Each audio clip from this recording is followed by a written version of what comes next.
Tudo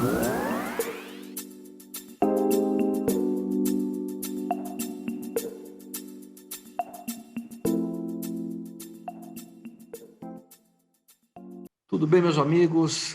Hoje, sexta-feira, 5 de março, mais uma semana se passou e vamos hoje entrar no programa Semana no Congresso Nacional. Vou pedir para a Daiane explanar o que aconteceu naquelas casas essa semana e a gente faz um comentáriozinho na sequência. Daiane, tudo bem? Bom dia. Bom dia, presidente. Bem, aqui estamos nós novamente para comentar os principais acontecimentos lá na Câmara e no Senado. Bem, essa semana na Câmara, os deputados aprovaram duas matérias relacionadas à vacina. Um é o projeto que autoriza estados, municípios e setor privado a comprar vacinas, e a outra matéria é a MP, que autoriza crédito de 2,5 bi de reais para adesão do Brasil a consórcio de vacinas. Já no Senado, os senadores fizeram um esforço concentrado para aprovar a PEC emergencial. Ela foi aprovada em primeiro turno, na quarta-feira, e o segundo turno, e foi aprovado em segundo turno na quinta-feira, e agora a PEC segue para apreciação na Câmara dos Deputados. Essa PEC, a PEC 186 de 2019, permite que o auxílio emergencial seja financiado com créditos extraordinários, que não são limitados pelo teto de gastos. As despesas com o programa não serão contabilizadas para a meta de resultado fiscal primário e também não serão afetadas pela chamada regra de ouro, mecanismo que proíbe o governo de fazer dívidas para pagar despesas correntes de custeio da máquina pública. O valor, a duração e a abrangência do novo auxílio ainda não serão definidos pelo Executivo. A primeira versão do auxílio ultrapassou os 300 bilhões de reais de custo total, tendo chegado a cerca de 68 milhões de pessoas em duas rodadas. Na primeira, que durou 5 meses, foram parcelas de R$ 600 reais por pessoa. Na segunda, chamada de auxílio residual, foram parcelas de R$ 300 reais durante 4 meses e com um público-alvo menor. O novo montante representa menos do que o auxílio residual, que custou cerca de 64 bilhões de reais. Em contrapartida, a proposta impõe medidas de contenção fiscal para compensar o aumento de despesas. A principal delas são dispositivos a serem acionados quando os gastos do poder público atingirem um determinado patamar. Esses gatilhos passam a ser permanentes e não restritos à pandemia de Covid-19. A PEC também traz a previsão de diminuir incentivos e benefícios tributários existentes. Segundo o texto, o presidente da República deverá apresentar em até 6 meses, após a promulgação da emenda constitucional, um plano de redução gradual desse tipo de benefício. São feitas exceções a programas como o Simples, o subsídio a produtos da cesta básica e a Zona Franca de Manaus. Presidente, comente para a gente sobre essa matéria que foi aprovada no Senado. Bom, primeiro eu vou falar da Câmara, antes de comentar a matéria, né? Porque são 2 tópicos que você colocou e passar batido, a gente é bom fazer uma reflexão, né? A Câmara aprovou agora, nessa semana, de 1 a 5 de março de 21, né, a autorização do Estado, município, né? Setor privado, tudo bem, não estava na história, mas estava de comprar vacina. Quer dizer, isso porque o STF já tinha, no ano passado, determinado que quem ia regular a questão das vacinas e seus estados dariam autonomia aos estados e municípios, né, cumprindo uma cláusula constitucional federativa deles fazerem esses controles, né? Por isso que o presidente Bolsonaro sempre dizia, não, isso já não é mais minha responsabilidade, é dos estados e municípios, o STF fez com que eles ficassem com esse critério. Então, você veja só como são as coisas, né? Então, teoricamente, isso devia estar aprovado lá atrás, né?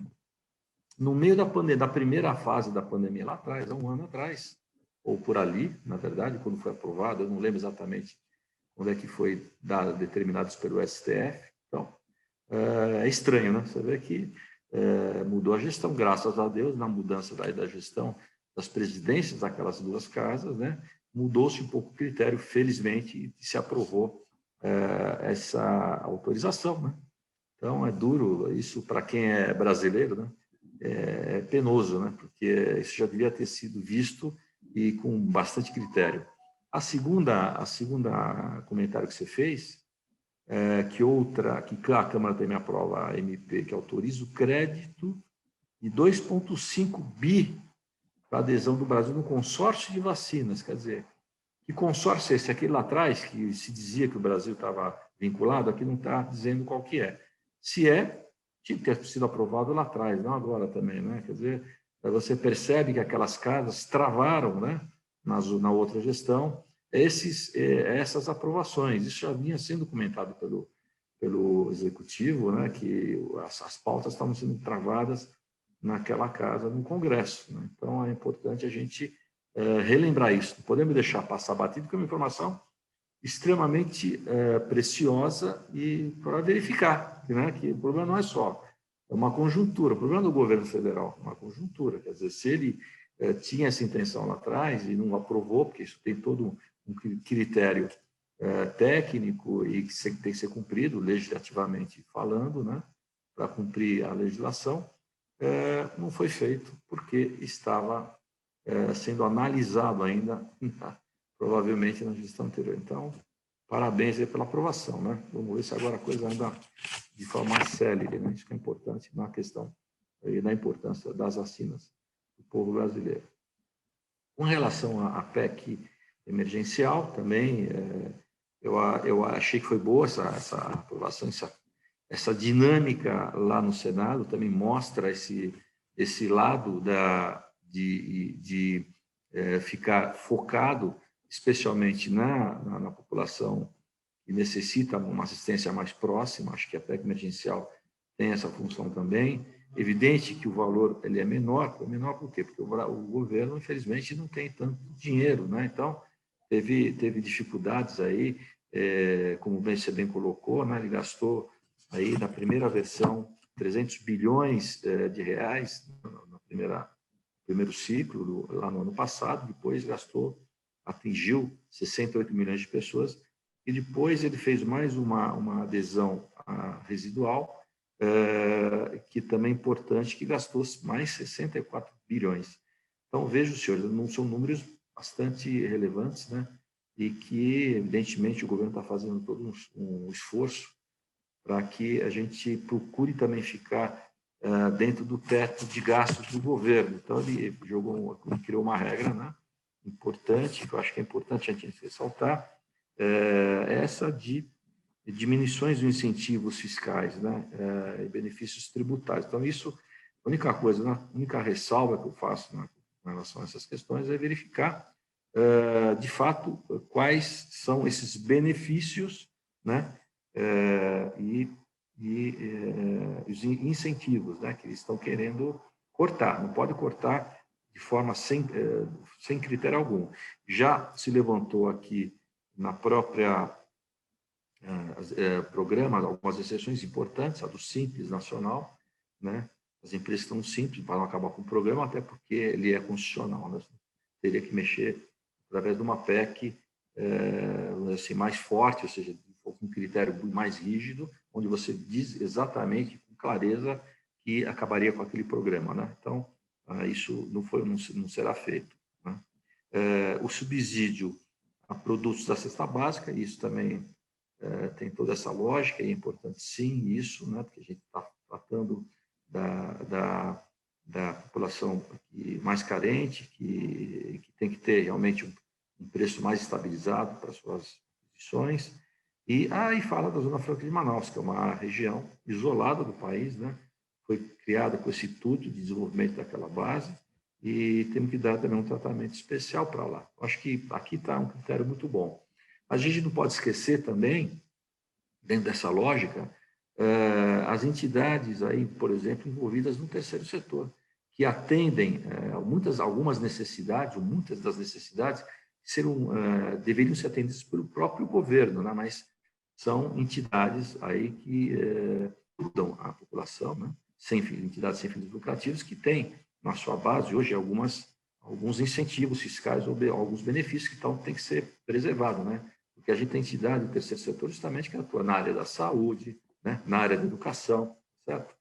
Então, a gente precisa pensar o que vai cortar. Então, esse é o critério, na minha opinião, que tem que ser preservado também, né? Não posso fazer um corte linear de tudo na questão desses incentivos. A gente precisa pensar e dar um tratamento também especial para esse setor que colabore muito com esse ambiente social do país, né? Então, a gente precisa pensar também com bastante critério para também não prejudicar essas entidades que colaboram muito com as pessoas. Bem, presidente, no âmbito do Congresso Nacional, essa semana, o presidente Jair Bolsonaro enviou um projeto de lei complementar, o PLP 16 de 2021, que propõe mudanças no cálculo do ICMS sobre os combustíveis. Segundo o governo, a intenção é estabelecer uma alíquota uniforme e específica, ou seja, um valor fixo e unificado em todo o país, para cada combustível com base na unidade de medida. O objetivo, de acordo com o Palácio do Planalto, é fazer com que o ICMS não varie mais em razão de mudanças no preço do combustível ou de variações do câmbio. Também, por parte do Poder Executivo, foi enviado a MP 1034 de 2021, que eleva a tributação de instituições financeiras, da indústria química e dos veículos comprados por pessoas com deficiência. A alíquota da contribuição social sobre o lucro líquido cobrada dos bancos sobe de 15% para 25% até o final do ano e diminui para 20% a partir de 2022. Para as demais instituições financeiras, como corretoras de câmbio, empresas de seguro e administradoras de cartão de crédito, a alíquota sobe dos atuais 15% para 20% até o final de 2021 e em 2022 volta a 15%. As bolsas de valores não entraram no aumento de imposto. Para as demais pessoas jurídicas, a CSLL continua sendo de 9%. As novas alíquotas entram em vigor em 4 meses. Presidente, qual é a sua visão em relação a essas medidas do presidente Jair Bolsonaro? Bom, com relação à alíquota do ICMS uniforme no país todo, eu acho que não concordo vamos dizer assim, com esse objetivo, né, de variação do câmbio, porque como é uma alíquota, ela vai ser sobre o preço do dia. Vamos imaginar assim, né? Fechou o mês lá para se pagar o imposto, como o dólar ele é flutuante, né, você não tem um valor fixo, então não tem como. Agora, a alíquota uniforme ela é importante. Eu acho que é melhor, ainda mais que ele está pensando também em tirar alguns subsídios lá atrás, talvez envolva alguma questão aqui no critério do combustível, então acho que é importante sim fazer a alíquota uniforme, porém não concordo quando se diz que o Palácio do Planalto ele crê que com essa medida ele não vai será influenciado mais pela variação do câmbio. Eu acho que isso não acredito de que esse critério será impeditivo de ter influência pela variação do câmbio, porque é uma variação internacional, taxa internacional do petróleo, não dá para você dizer que o fato de você botar uma alíquota fixa vai alterar isso. Não acredito que isso terá um reflexo maior desse sentido.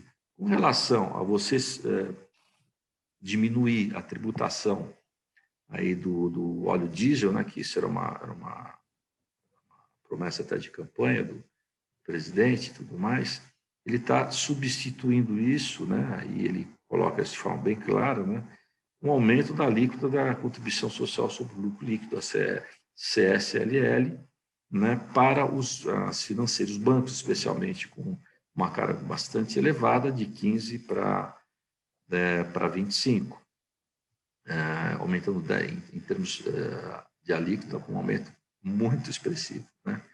Agora, e para as corretoras de câmbio, empresas de seguro, administradoras de cartão, né, ela sobe de 15% para 20%. Então, eu acho que aí tudo bem. É que, infelizmente, né, por conta desses aumentos, quem precisar de dinheiro vai pagar mais cara a conta. Essa que é a verdade. E estoura isso sempre, infelizmente, no bolso do contribuinte, né, do brasileiro, né? A gente tem hoje no mercado alíquotas praticadas, especialmente pelas administradoras de cartão de crédito, um valor extremamente fora da realidade, abusivo, né? Eu acho absurdo o que se cobra. Eles não têm o menor pudor, quer dizer, põem aquele valor por ano, quer dizer, um número totalmente fora da nossa realidade de hoje, mas provavelmente será aumentado esse valor em função dessa normativa que o governo devia, inclusive, querer rever com critério esses números para ver como é que eles chegam nisso, né? Não dá para entender esses juros cobrados em financiamentos feitos, especialmente aí pelos cartões de crédito, né? Que facilita a vida do consumidor. Ele vai lá, chega a dar um créditozinho para ele, vai lá e faz o crédito, né, numa compra, parcela e tal, e os juros são lá nas nuvens, nas alturas. E que será uma aumentada agora com base nessa posição do governo. Agora, se o governo conseguir se limitar também esse repasse do sistema financeiro para o consumidor, né, travasse ele, porque, sabe, eles estão ganhando bastante já, né? Eles sim têm condições de realmente fazer uma redução e, com base nisso, manteria, vamos dizer assim, o consumidor final lá na ponta, aquele que hoje está sem dinheiro, está pegando dinheiro nas instituições, com juro, vamos dizer, que está sendo praticado hoje, sem muita mudança, né? E realmente as instituições tivessem uma redução aí de resultado, né? Contribuindo de forma clara, né, com essa redução que o governo está querendo repassar ao combustível, ao óleo, né, ao óleo diesel. Okay? Então, é dessa forma que eu enxergo essa mudança que o governo fez e acho que isso deve se manter, né, lá dentro do Congresso Nacional, esse entendimento. Obrigada, presidente, por trazer mais análises do que aconteceu lá no Congresso Nacional essa semana. E próxima semana estaremos de volta no mesmo canal, no mesmo horário, trazendo as atualizações do Congresso Nacional. Obrigada, presidente. Obrigado e vamos lá. Uma semana atípica, né? Praticamente a maioria dos estados brasileiros entrar em lockdown, né? Aqui eu sou de São Paulo, estamos entrando aí a partir de às 0h agora de sábado, né? Hoje à meia-noite já entra em lockdown. Aqui no meu estado vai ficar por 15 dias, já com bastante protesto, inclusive na cidade, fechando-se as avenidas, enfim, né? Porque são situações que a gente não sabe, né? Na verdade, o que fazer, o que é melhor, né? É ficar todo mundo em casa ou não? Quer dizer, por um lado, e se ficar em casa também é complicado, porque o que a gente percebe é que, especialmente os jovens, não têm muita consciência do que é essa doença, né? Então, a gente precisaria pensar aí realmente com um critério bastante bem sério, né? Que o fato dele não ver problema nele, ele jovem, ainda mais jovem, não vê problema em nada, né? Não tem medo de perigo, não tem medo de nada, de que ele tem que usar máscara. De repente ele está infectado e leva aquilo para a família, para o seu pai, para a sua avó, enfim. Né? Ele mesmo pode ter uma infecção hoje séria, porque as variantes que estão ocorrendo do Covid estão pegando pessoas mais jovens também, não é só pessoas de mais idade. Enfim, acho que tudo isso é que está provocando essa atitude mais radical do lockdown, que, teoricamente, eu nunca concordei. Eu acho que se todo mundo se protegesse, precisa ter lockdown. Mesmo com as variantes estando aí, acho que é uma questão de bom senso. Se todo mundo tivesse bom senso, a gente estaria talvez numa condição diferenciada. E o lockdown é muito ruim para a economia, para as empresas, para as pessoas, né? As pessoas necessitam, todo mundo necessita trabalhar, todo mundo não está indo trabalhar para brincar. Ele necessita ganhar dinheiro e sustentar as suas famílias, né? Então, difícil. Okay? Um abraço, até a próxima semana.